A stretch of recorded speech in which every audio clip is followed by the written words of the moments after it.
ಯಾವ ಸಂಶಯಗಳಿಗೆ ನಿಮಗೆ ಎಂದು ಯಾವತ್ತು ಮನಸ್ಸಿನಲ್ಲಿ ಕೊಂಚ ಮಾತ್ರವಾದರೂ ಡಿಪ್ರೆಷನ್ ಅಂತ ಕಂಡ್ರೆ ನೀವೇನು ಮಾಡಬೇಕಾಗಿಲ್ಲ, ಯಾವುದು ಆ್ಯಂಟಿ ಡಿಪ್ರೆಸೆಂಟ್ ಮಾತ್ರ ತೆಗೆದುಕೋಬೇಕಾಗಿಲ್ಲ.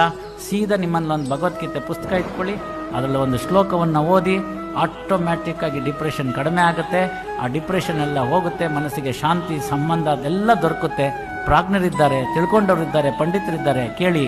ಸುಲಭವೋ ಹರಿ ನಿನ್ನ ನಾಮವು ಅಂತ ಭಗವದ್ಗೀತೆಯಲ್ಲಿ ದುಡ್ಡಿಲ್ದಲ್ಲೇ ಸಿಗ್ತಕ್ಕಂಥ ಏಕೈಕ ಮಾರ್ಗ, ಏಕೈಕ ಶಾಂತಿ ಮಾರ್ಗ, best anti depressant in the world ಅಂತ ನಾನು ಹೇಳಿದ್ದಲ್ಲ, ಸೈಕಿಯಾಟ್ರಿಸ್ಟ್ ಹೇಳ್ತಾನೆ.